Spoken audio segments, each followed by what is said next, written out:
Philadelphia's continuing coverage of the Green Party convention in Denver. Jim Hightower, the former congressman from Texas, wowed the crowd with his populist message. Here's David Cobb, a Green Party member from Texas, to introduce him. Jim Hightower has been described as America's most popular populist, and for good reason. In the words of Manning Marable, Jim Hightower definitely speaks truth to power, but he does it with an honesty, a clarity, and a wit and humor that sometimes overshadows a very serious democracy activist background.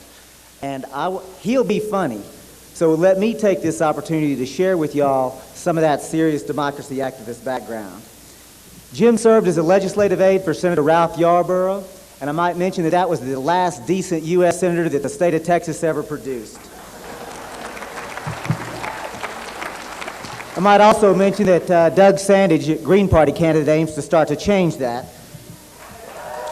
In the 1970s, Jim founded the Agribusiness Accountability Project, which was then and still is dedicated to exposing and fighting the manipulation and exploitation of small farms by the agrochemical complex, still happening today.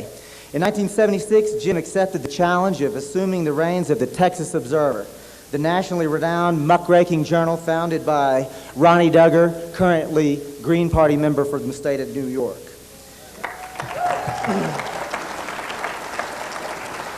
Under Jim's tutelage, the Texas Observer focused on the ever-increasing exploitation, concentration of wealth and power, and its specific effect on small business, farmers, and consumers, not only in Texas but across the country. Ultimately, though, the editorship of the Texas Observer was not enough. In his final editorial, and I want to mention Jim, I am quoting specifically, he wrote, "There comes a time when writing about the bastards just ain't enough."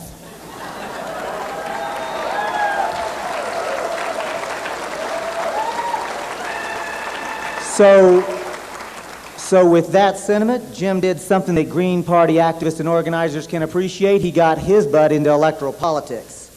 He first sought a position into the Texas Railroad Commission. I'd like to add that the Green Party of Texas has two candidates following Jim's footsteps in Gary Duggar and Charlie Mock, both running for the same position.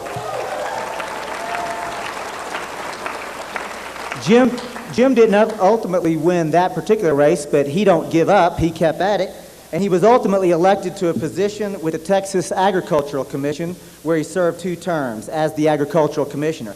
During his tenure, he helped revitalize small farming operations across the state. He doubled the number of farmers markets across the state, emphasizing self-help and mutual cooperation, demonstrating that Jim Hightower was a green before we knew there was such a thing as being green. In the age of Ronald Reagan's trickle-down economics, Jim was helping to demonstrate that there was such a thing as perkle-up economics, demonstrating to us that you could begin to have economics based on community rather than corporation. Jim was an early promoter of organic farming. He fought tooth and nail with the petrochemical agribusiness giants. He helped provide demonstrative evidence and proof that community-based economics works, that ecology and economics are compatible concepts, and we owe you a debt, Jim. Now, Jim is out of politics for now, but he's still taking on the powers that be on behalf of the powers that ought to be. He can be heard on Hightower Radio, coast to coast across this country. Jim's talking, though, is not quite enough. He still has to write, and he's done some pretty good work. You might have heard of it. One of his books is about America's unmentioned class war. It's titled, "There's Nothing in the Middle of the Road But Yellow Stripes and Dead Armadillos." His new book is titled, "If the Gods had meant us to vote, they would have given us candidates." That book is a scathing indictment of the wholesale corporate sellout of the Republican presidential candidates. And I might add that both books are for sale out in the lobby, aren't they, Jim? Ladies and gentlemen, as a Texan, as a Green Party activist, and as an agitator, and Jim knows what an agitator is, I guarantee you that, it is my extreme honor to introduce to you America's most popular, kick-ass, progressive populist, Jim Hightower from the state of Texas.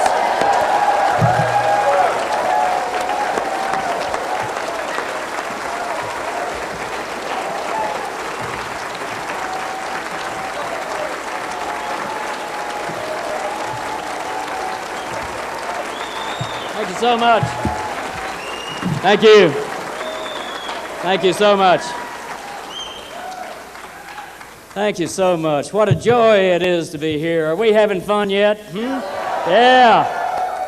Well, I'm proud to join you rowdy and raucous grassroots agitators of the growing and the glowing Green Party. Here tonight at your historic convention in this mile-high city, as you dare to say no to politics as usual, no to the non-choice of Tweedledum and Tweedledummer, and yes to giving our great American democracy a fresh start in this millennial election year. And what could be fresher than to build a new political movement from the ground up of, by, and for the people, of, by, and for we the people, organizing side by side with a man who has never taken a dime in corrupt corporate cash. A man who has for 35 years been unafraid and unintimidated to go right into the face of abusive, arrogant, and avaricious corporate power. A man who personifies both personal and political integrity, and who is the lanky, somewhat disheveled, but always true embodiment of economic and political reform that the people of this country cry out for. You know, Kermit the Frog is famous for saying, "It ain't easy being green." But it is when Ralph Nader leads the way, don't you think?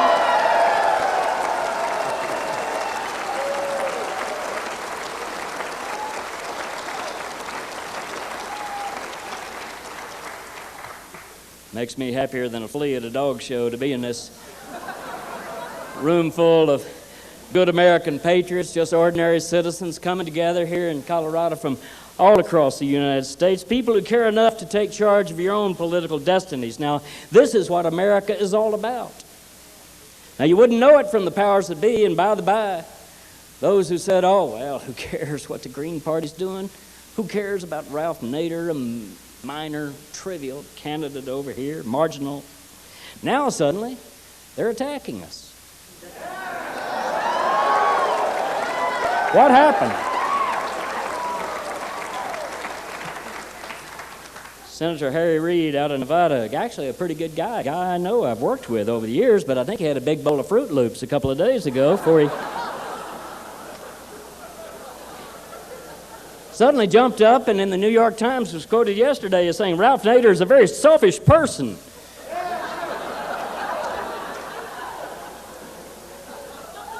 Well, you can say a lot of things about Ralph Nader, you know, but selfish? This is a guy who hasn't had a car since 1959. He's got a 12-inch black and white TV. He rents an apartment. Selfish? Harry Reid went on to say, "Ralph Nader has no respect for the process."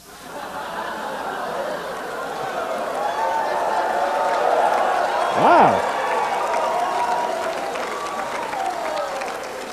Well, of course, neither did Thomas Jefferson.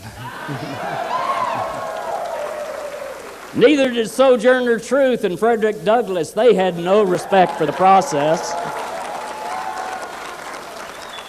Neither did the abolitionists and the suffragists. Neither did the populists and the wobblies. Neither did John L. Lewis or Martin Luther King Jr. and Cesar Chavez. They had no respect for the process. They dared to stand up as ordinary citizens and say it ain't working. And we want a different system. We want a different process. I referred to you early on in my pejorative here as agitators. Now, the powers that be try to make that a pejorative in our society, don't they? Our workers were perfectly happy over here in this factory until those union agitators came in, began to mess with them. None of those poor people on the other side of the tracks were upset about that toxic waste dump until the environmental agitators came in and started stirring them up. Well, hogwash and horse hockey to all that. Agitation is what America's all about. Were it not for agitators, we'd all be sitting here tonight wearing white powdered wigs and singing "God Hail the Queen," wouldn't we? Agitators.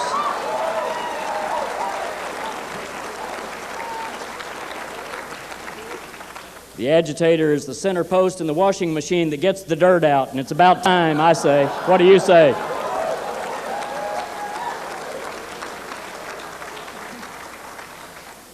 No longer enough for us to be progressive in this country. We've been progressive a long time.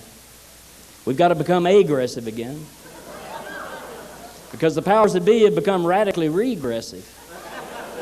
They're running roughshod over working families, roughshod over the family farmers, roughshod over our air and our water, over the middle class as well as the poor, over our communities, over the very concept of sovereignty, over the very idea of self-government.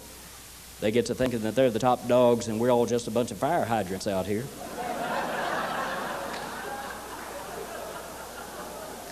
Well, that's why we've gathered together here in Denver, Colorado, to forge a new politics that is not based on right-to-left political spectrum. That's the old dichotomy. That's theory. That separates and divides us. The real political spectrum in America is not right to left, it's top to bottom. That's where people actually live. That's experience. And the vast majority of people in this country today know that they're no longer in shouting distance of the powers at the top, whether those powers call themselves liberals or conservative, Democrats or Republicans. So we're here to forge a blue-green coalition.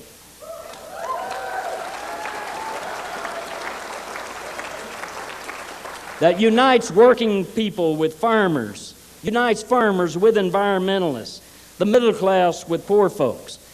As my friend Jesse Jackson put it years ago, said we might not all come over on the same boat, but we're in the same boat now. We can understand that, can't we? That's a real politics. Not enough to have the bean sprout eaters. We got to have those snuff dippers out there as well. Forge that coalition, the blue-green coalition. I come to you as somebody who has been a proud Democrat. I was elected in the state of Texas. They're still laughing about it down there. I was elected to 2 terms as state agriculture commissioner. Not only have I been in Texas politics, I've been elected, so I come to you as no virgin here tonight. But I look now at my national party and I see that they've taken off those old Sears Roebuck work boots and strapped on the same Gucci's and Pooch's that the Republicans are strutting around in. In my book, If the Gods had meant us to vote, they would have given us candidates, I've got a section called Clinton's Last Erection.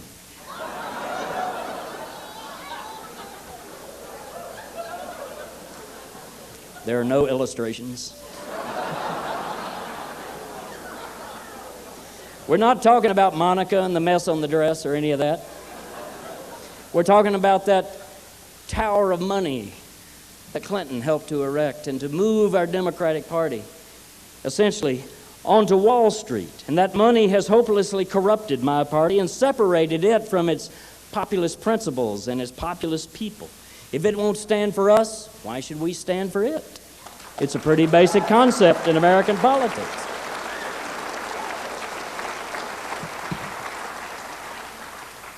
I'm joined here on the stage by a special friend of mine. I've come to know Doris Haddock over the last many years, a couple of years really, many months, as she dared to try to do something as an individual about this corrupting money in our political process, corrupting the Republican Party, corrupting the Democratic Party. And in January of 1999, she began to walk across America. She started in the Rose Bowl Parade in Pasadena, California. New Year's Day, 1999, when the Rose Bowl Parade turned off, Granny just kept going east.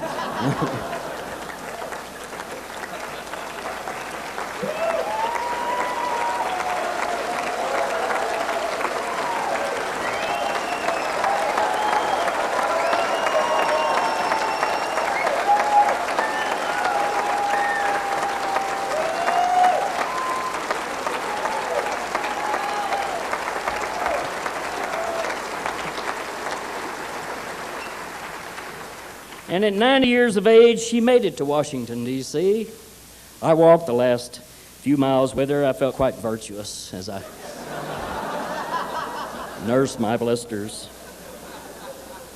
And she walked up the Capitol steps there, the east side of the United States Capitol with 4,000 people turning out to greet her there. But she didn't stop there. She keeps coming. She keeps going. She was here today for a rally at the Colorado State Capitol. She's just recently been in Massachusetts fighting for the funding of the clean election campaign that the people passed, but that the governor tries to defund.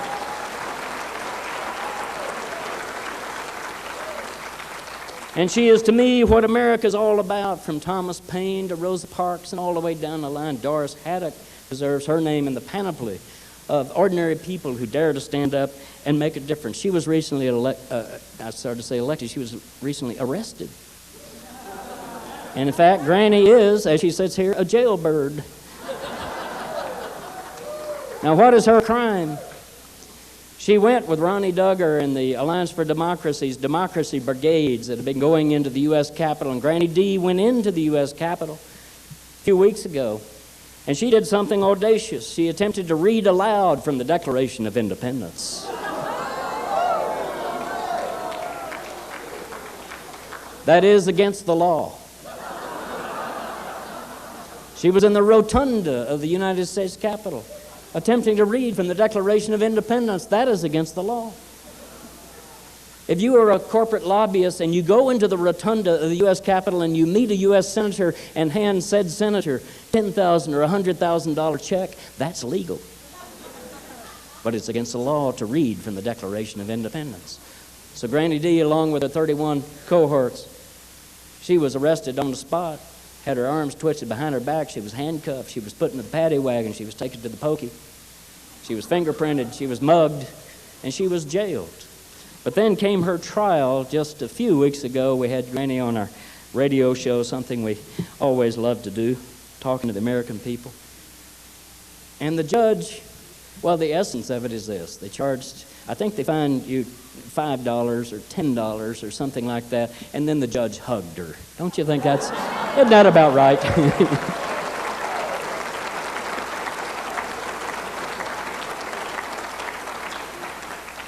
She is a symbol of what America is all about. She is a symbol of the disaffection that the American people feel today, and that's why there's such an outpouring of love for her and a support for the cause that she represents. What's at issue in America today is the fundamental question of whether we're all in this together. That's the social glue that holds us together, the notion of the common good.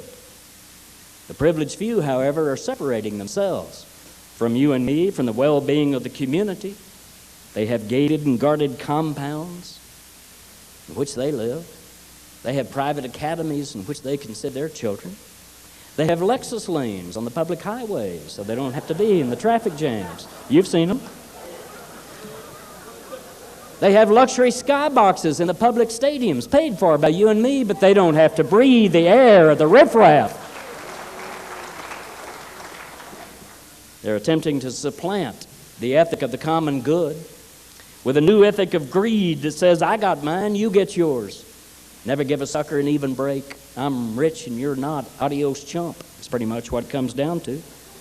And sadly, both political parties now accede to this pernicious agenda, which is why we're here. Al Gore's people now talk of their Nader problem.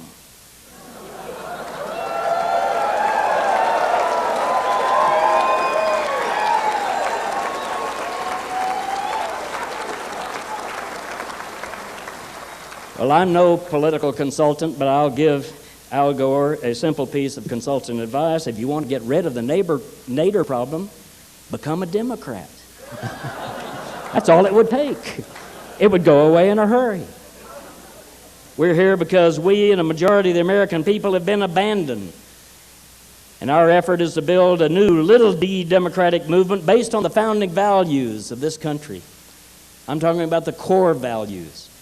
What are those? At least three of them come to my mind. Economic fairness. The American people have that in their gut. They believe in that. Economic fairness. Social justice.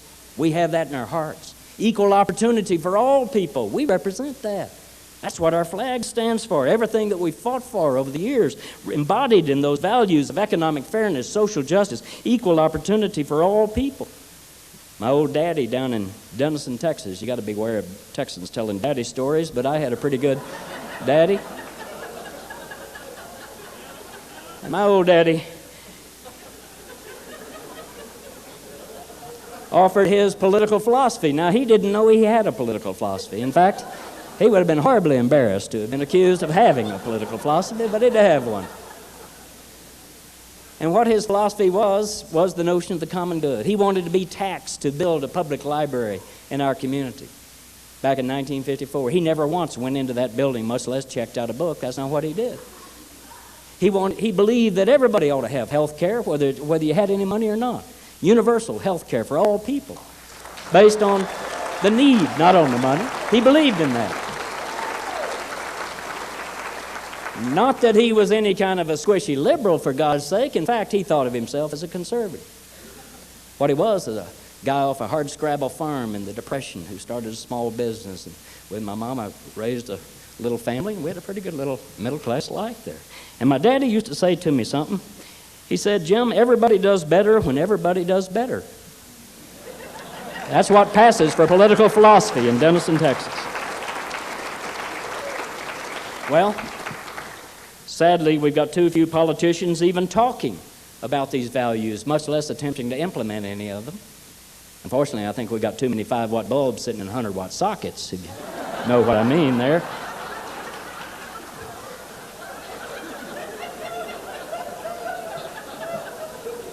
And we're attempting to fix that. But as a result of their dimness, we got a darkness descending across the land.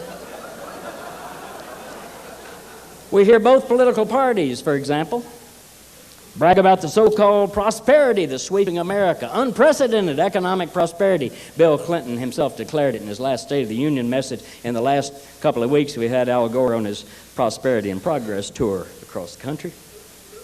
Money Magazine confirmed it in a recent cover article. Said everybody's getting rich. Hello.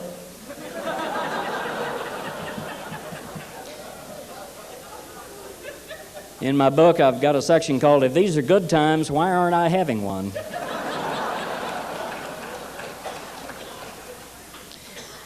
Truth is, in this period of unprecedented economic prosperity, 8 out of 10 Americans have seen their incomes go flat or go down. Been no uptick.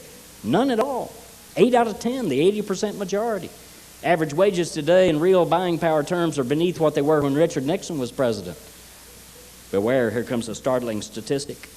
25% of the jobs in America today, 1/4 of them pay less than a poverty wage.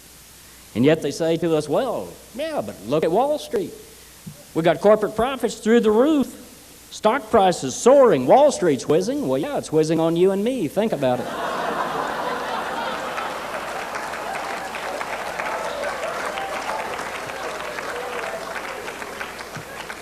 What it is class war, and I believe we begin to need to say that term. You want class war? Talk to the working people in this country. What our jobs are being privatized, downsized, riffed and stiffed, reduced to temporary, part-time, low-wage, no-benefit work. Have you noticed that up at the top things are going better? The CEOs in this country getting fatter than butcher's dogs. How many of you made $287,000 last year? Don't be shy. That's a pretty good piece of change. Less than 1% of the American people make that amount of money, but one who did was Michael Eisner. He's chief mouseketeer over here at Disney, Inc. Michael Eisner made $287,000, but not for the year, not for a week's work, not for a day's work. That's what he made an hour. Plus a car.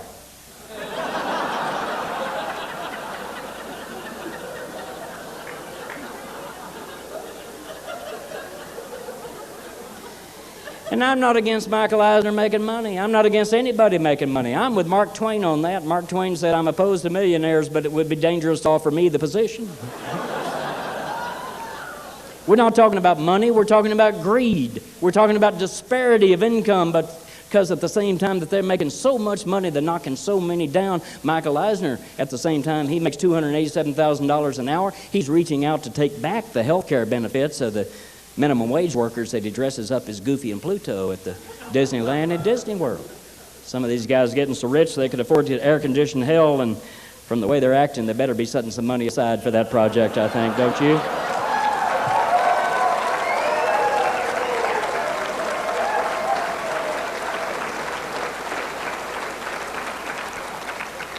You want class war? Republicans and Democrats in Washington, D.C. right now playing a cynical game of class war with minimum wage. The Republicans have stood up and they've said, well, yes, of course, we've got to increase the minimum wage. It's only $5.15 an hour. Let's jack it up to $6.15 an hour. A $1 increase over 3 years. 33 1/3 cents a year. And the Democrats come back and say, that's not enough. We want a $1 increase too, over 2 years. 50 cents a year. So those who say there's not a dime's worth of difference between the two parties are not calculating it right.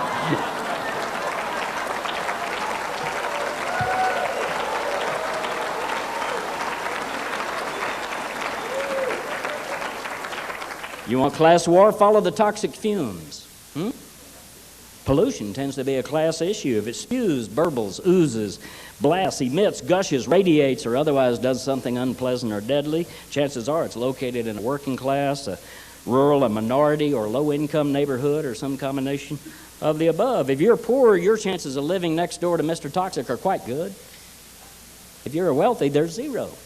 I've often thought we could solve the pollution problems in this country quite easily. It doesn't take all that room full of legislation that the EPA has. I think one little law would do it. It would say any corporation can create any polluting facility, any toxic dump that it cares to create, as long as the chief executive and board of directors live within 100 yards of that facility. Don't you believe they'd clean it up in a hurry if it was their families?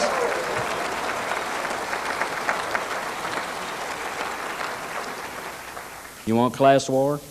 Saw an example of it about 3 years ago when Bill Clinton stood up with George Bush the elder, the former president, along with Colin Powell, at the Presidential Volunteerism Summit in Philadelphia, Pennsylvania. And they announced as how the era of big government is over. No need to looking for government by the people for any needs of the people.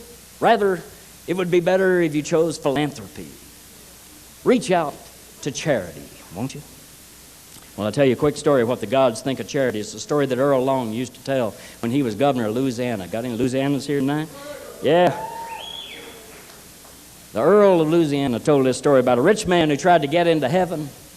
Maybe some of you going to church in the morning in a Protestant church. If you do, you'll hear this message. You just don't get into heaven, do you? You approach, and there's an angel outside of the pearly gates reviewing your life. And then there's St. Peter behind the pearly gates deciding whether you get to come in or not. And so this rich man comes up, and the angel reviews his life and says, my God, you never did no good for nobody, no way. Why are you here? The rich man said, well, that's not true. He said, 1924, there was a widow woman on the street, needed car fare home, and I gave her a nickel. The angel said, so? He said, well, 1934, there was a blind man on the street, and I put a nickel in his cup. The angel said, this doesn't make up for a life of greed. He said, well, yes, but I have a consistent pattern of philanthropy, don't you know? In 1944, coming out of my bank at the Christmas time, there was a Salvation Army kettle, and I put a nickel in there. The angel turns back to St. Peter and says, what in the world are we going to do with this man? And the angel says, and St. Peter says, give me back his 15 cents and tell him to go to hell.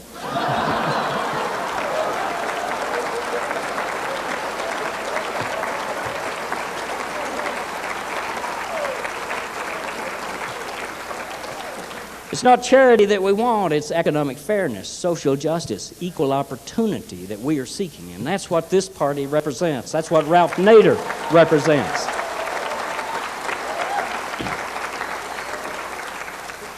The economists, of course, have a technical term for what Washington and Wall Street are doing to us. It's called stealing.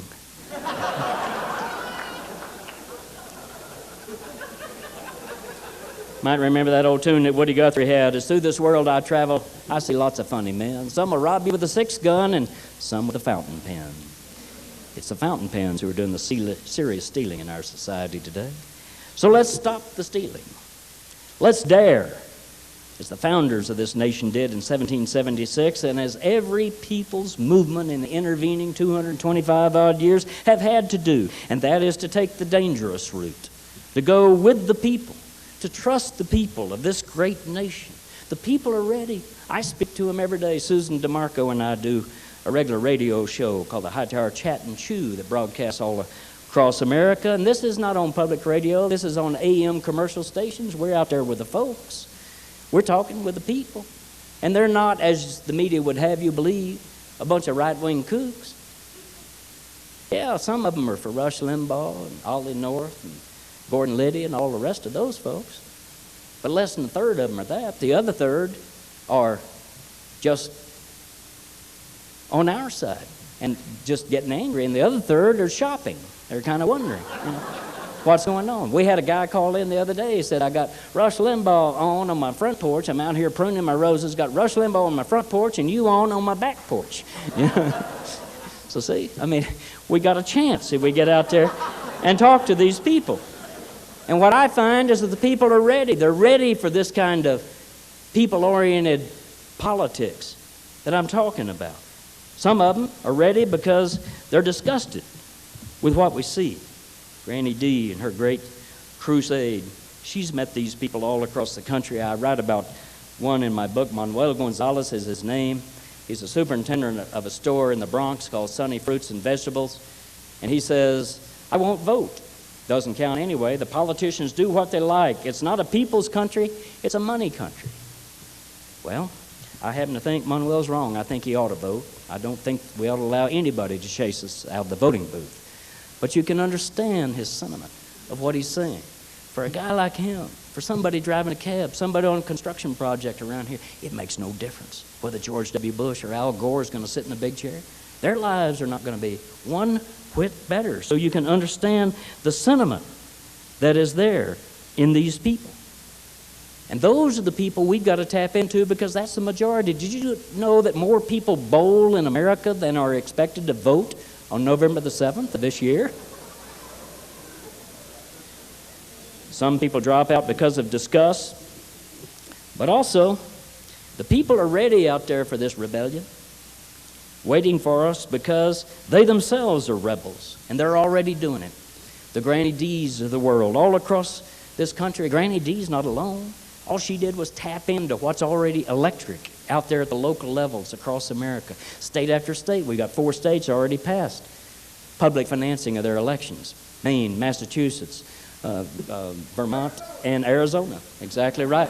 And we got Oregon and Missouri going to have it on their ballot this year. Doing it at the local level.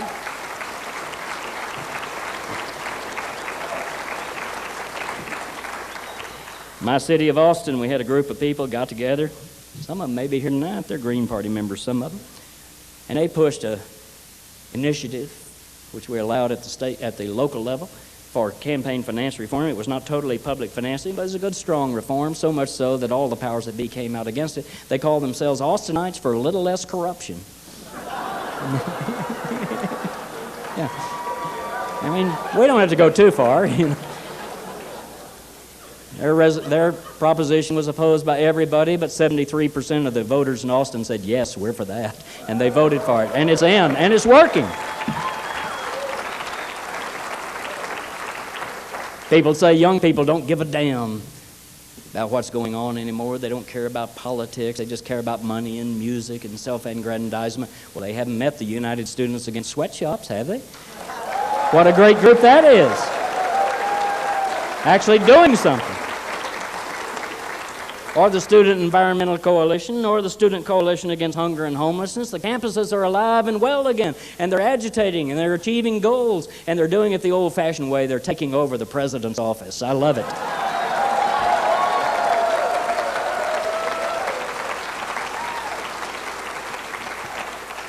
While Washington fusses with the minimum wage, people all across this country are getting organized at a local level. Greens teaming up with new party members, teaming up with the SEIU, teaming up with ACORN, teaming up with the religious leaders, teaming up with the Labor Party, teaming up across the board to pass not a minimum wage, but a living wage. More than 40 cities in this country already passed it.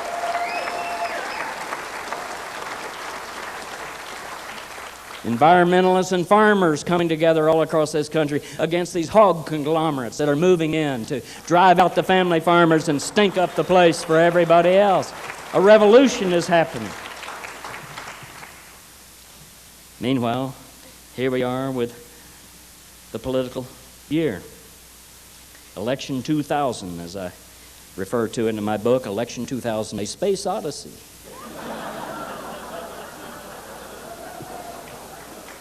A space odyssey because with Gore and Bush, it's nowhere near in shouting distance of the reality that most people are experiencing. Are we going to keep going along with that? Or are we going to do something different? Are we going to take the risk as a people, as a free people, as the suffragists and the abolitionists, as the populists and the wobblies, as the founders, as the labor movement, as the civil rights movement has had to do throughout our history, and say we're going to take some risks? There's an old Texas saying that says, if you find that you've dug yourself into a hole, the very first thing to do is quit digging.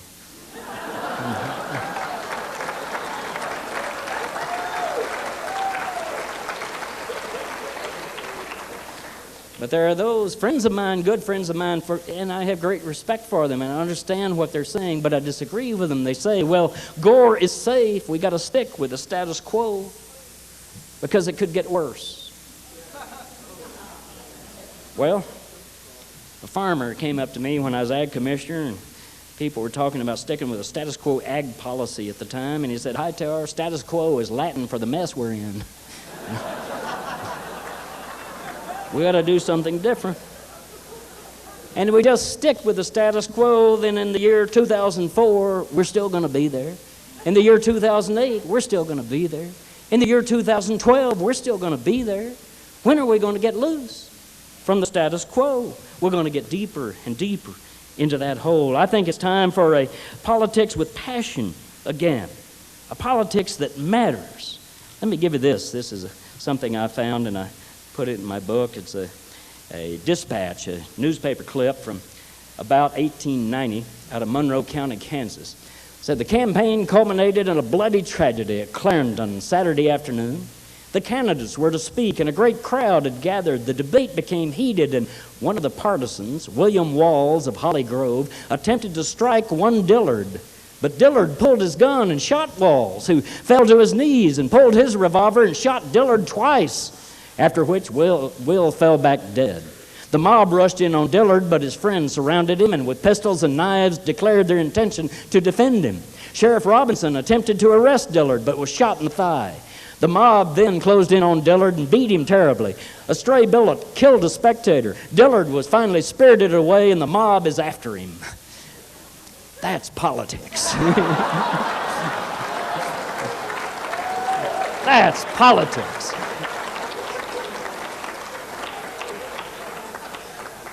Can you imagine caring today about George W. Bush coming forward saying, I believe all public policy should encourage strong families? Yeah, that really gets your blood boiling, doesn't it? Or do your fists ball when Al Gore issues a clarion call for N11 national traffic hotlines across America? I believe we need a politics hotter than high school love. A politics that matters again, that gets people involved because it is them. Let me ask you this. Who's really going to fight for health care for all?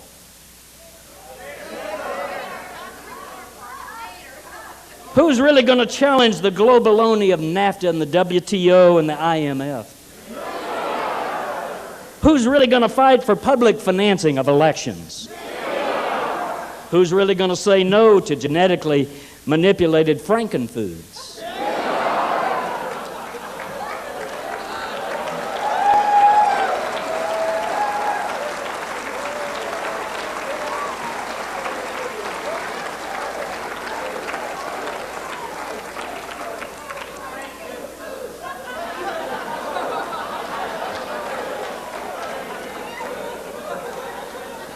Well,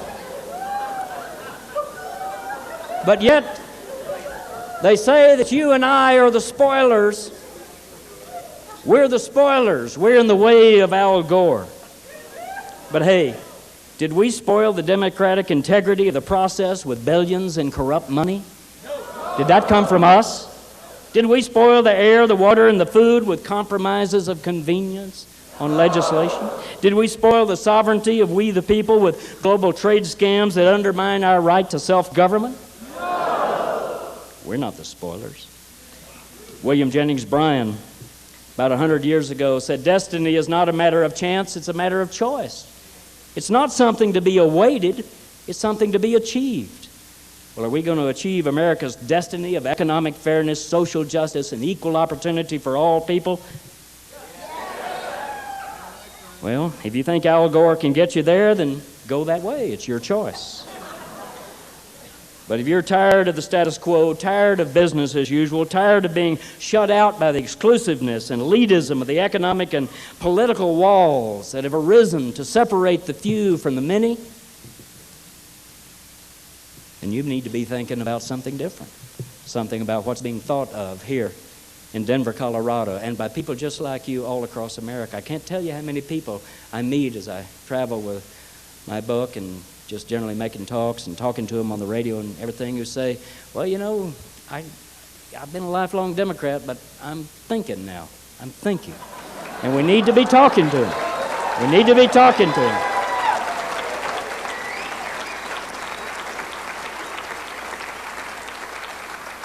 And I want you to think of Woody Guthrie. Woody Guthrie.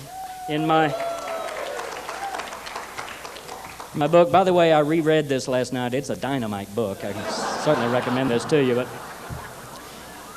my last chapter there is a section called "This Land Is Your Land." And that's what Woody Guthrie meant by that song. It wasn't a little polite sing-along about America's natural beauty, the diamond highways, and etc.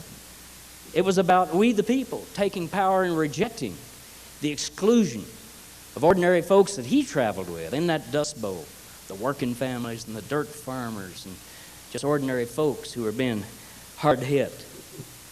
When he wrote "This Land Is Your Land," he had another verse in there that doesn't get in the published versions. I had to go to Pete Seeger to get this verse. I called Pete Seeger in his home in New York. And not only do I know that this is the verse, since Pete Seeger told me it was, but he sent me a handwritten copy by Woody Guthrie. And Woody Guthrie had a verse in this about political exclusion. He said, "Was a big high wall there that tried to stop me.